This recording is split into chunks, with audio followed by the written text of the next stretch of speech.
प्यारे विद्यार्थियों, मैं doctor Deepak Raj Jain, associate professor, government college Tonk, Rajasthan महाविद्यालय के इस यूट्यूब चैनल पर आपका स्वागत करता हूं। विद्यार्थियों, कोविड-19 के अंतर्गत अभी क्लास टीचिंग होना लगभग असंभव है।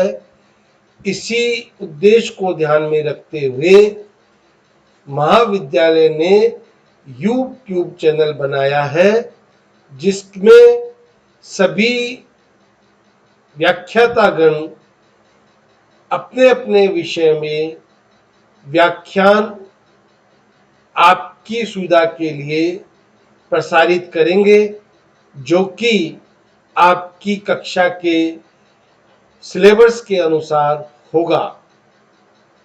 इसी दिशा में मैं भी सेम थर्ड में चलने वाले विषय थ्योरी ऑफ रिलेटिविटी के बारे में अपना व्याख्यान इस यूट्यूब चैनल के माध्यम से आप लोगों के लिए प्रस्तुत कर रहा हूं।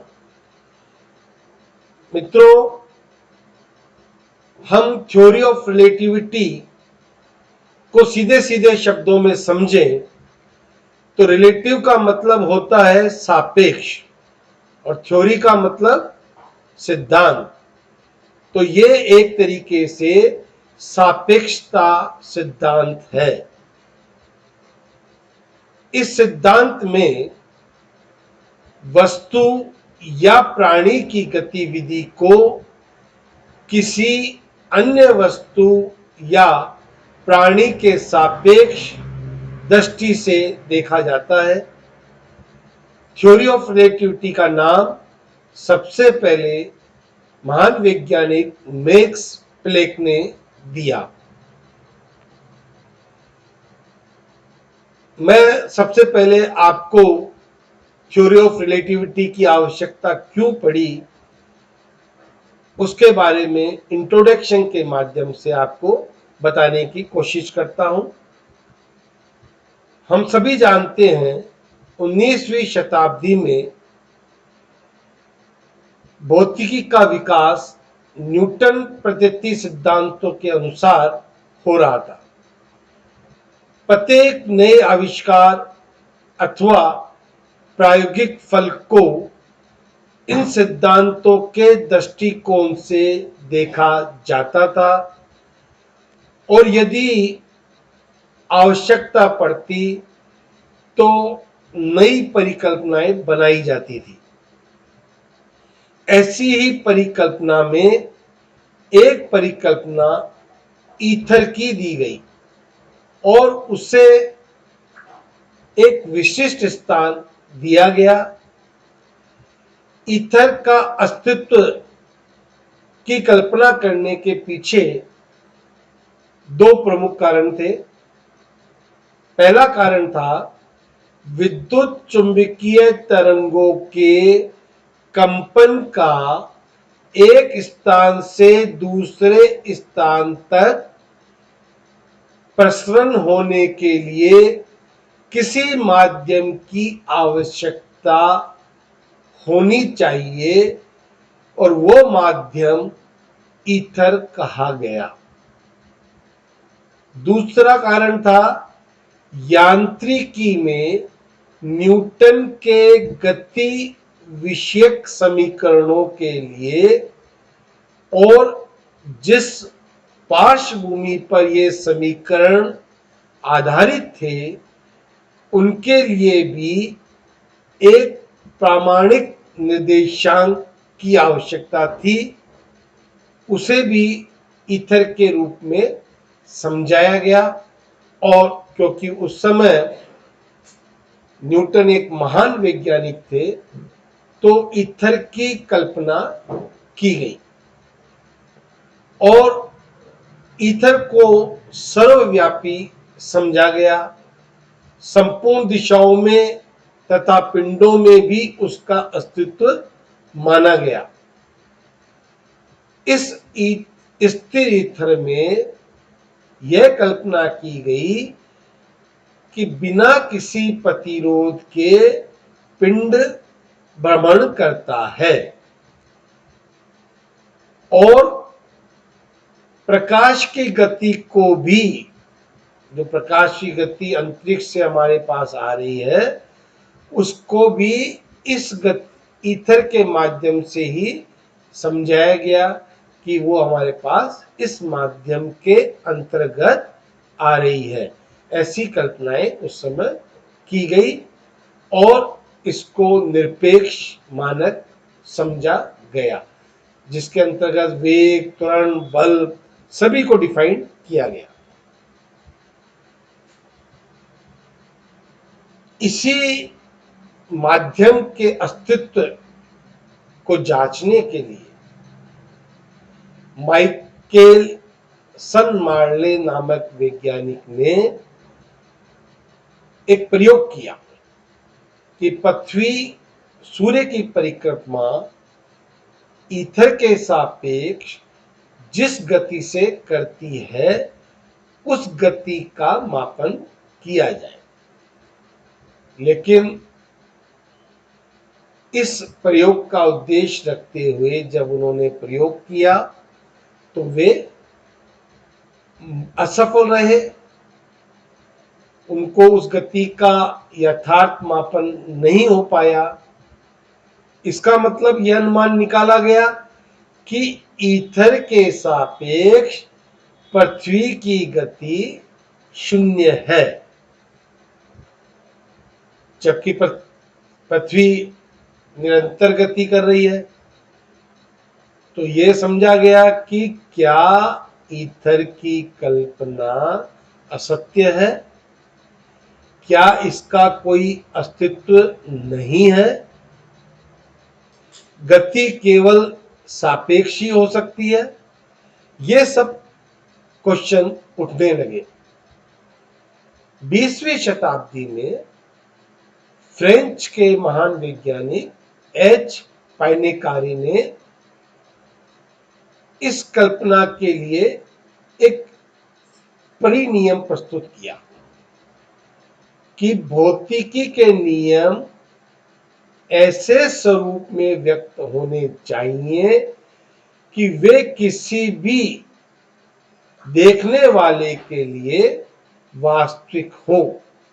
अर्थात भौतिकी के नियम प्रक्षेप की गति के ऊपर अवलंबित न रहें, और ऐसी उन्होंने एक धारणा दी और उस पर प्रकाश डाला। उसी सदी में आइंस्टीन ने भी अपनी एक विचारधारा दी। आइंस्टीन एक युवा वैज्ञानिक थे। उनकी विचारधारा क्रांतिकारक प्रस्तुत हुई। लोगों को लगी कि इनकी विचारधारा क्रांतिकारक है। लेकिन आइंस्टीन ने गति, त्वरण, समय आदि मौलिक शब्दों को और उनके संयुक्त प्रचलित धारणाओं का विशेष विश्लेषण किया, और इस विश्लेषण से यह स्पष्ट हुआ कि जो न्यूटन के सिद्धांतों पर आधारित तथा प्रतिष्ठित भौतिकी है उसमें कई कमियां हैं। अपने इस विचार में आइंस्टीन ने थ्योरी ऑफ रिलेटिविटी का अपना विचार प्रस्तुत किया और इसे दो भागों में विभाजित किया। पहला था जनरल थ्योरी ऑफ रिलेटिविटी और दूसरा स्पेशल थ्योरी ऑफ रिलेटिविटी। मैं आपको अभी केवल इंट्रोडक्टरी पार्ट प्रस्तुत कर रहा हूं। आगे की जो भी हमारी लेसन और विषय से संबंधित स्टडी होगी उनको हम आगे के व्याख्यानों में भी निरंतर समझते रहेंगे। अब जो आइंस्टीन ने दो थ्योरियां दी, तो उसके लिए कोई ना कोई थ्योरी के लिए फ्रेमवर्क की आवश्यकता होती है। तो पहला फ्रेमवर्क जड़त्वीय फ्रेम कहा गया, इंग्लिश में इनर्शियल फ्रेम बोला इसको। इस फ्रेम में सारी वस्तुएं एक दूसरे के सापेक्ष लगातार एक ही गति से चल रही होती है। वस्तु की गति दूसरे के रिलेटिव नहीं बदलती, अर्थात सारे जड़त्वीय निर्देश तंत्र एक दूसरे से परस्पर सरल रेखीय और एक समान दर की गति में होते हैं, ये त्वरित नहीं होते। दूसरे शब्दों में हम यह कह सकते हैं कि किसी जड़त्वीय फ्रेम के सापेक्ष सरल रेखीय और एक समान गति करने वाला फ्रेम भी जड़त्वीय ही होगा। इसका अर्थ यह है कि त्वरणमापी यंत्र अगर इनमें स्थिर रखा जाए तो वह शून्य त्वरण मापेगा। और इस फ्रेम में न्यूटन का पहला जो नियम था वो पूरी तरीके से मान्य था। लेकिन हमें यहां यह भी समझना आवश्यक है कि पूर्णतः जड़त्वीय फ्रेम प्राप्त करना एक कठिन काम है। सभी जड़त्वीय फ्रेम लगभग जड़त्वीय होते हैं, पूर्ण जड़त्वीय नहीं होते। इन फ्रेमों में भी न्यूटन का फर्स्ट लॉ लगभग सत्य था। लेकिन जब यह सोचा गया कि दो फ्रेम है, दोनों फ्रेम एक जैसे हैं, यह भी तो हो सकता है कि एक फ्रेम दूसरे फ्रेम के सापेक्ष कोई गति कर रहा हो, तो इसे नॉन इनर्शियल फ्रेम का नाम दिया गया। और इस फ्रेम में कहा गया कि इस फ्रेम में त्वरण युक्त मोशन भी है। जैसे ही इस फ्रेम की थ्योरी सामने आई, न्यूटन का फर्स्ट लॉ ऑफ मोशन इसमें पूर्णतः असफल हो गया।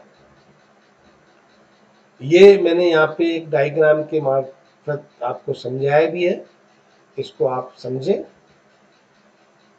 जैसे ही न्यूटन उस समय के जो महान वैज्ञानिक थे उनके लॉ फेल होने लगे, तो निश्चित रूप से आगे आइंस्टीन ने जो अपनी परिकल्पनाएं दी थी उस पर स्टडी होना स्वाभाविक था। और वो स्टडी दो भागों में, जैसा मैंने ऊपर पूर्व में बताया कि जनरल थ्योरी ऑफ रिलेटिविटी और स्पेशल थ्योरी ऑफ रिलेटिविटी के अंतर्गत की गई। आगे के व्याख्यानों में हम उन स्टडियों के बारे में चर्चा करेंगे, बात करेंगे, समझने की कोशिश करेंगे कि क्यों न्यूटन के नियम फेल हुए। आज के लिए इतना ही, धन्यवाद। आप इस YouTube चैनल को स्वयं भी देखें और अपने दोस्तों को भी एडवाइज करें कि इस चैनल के माध्यम से जो आपको स्टडी मटेरियल प्रोवाइड कराया जा रहा है वो परीक्षा की दृष्टि से बहुत महत्वपूर्ण है, इसे देखें। मैं अपने सेम थर्ड के व्हाट्सएप ग्रुप में इसका लिंक भी भेजूंगा और आज के लेसन के नोट्स भी आपको भेजूंगा।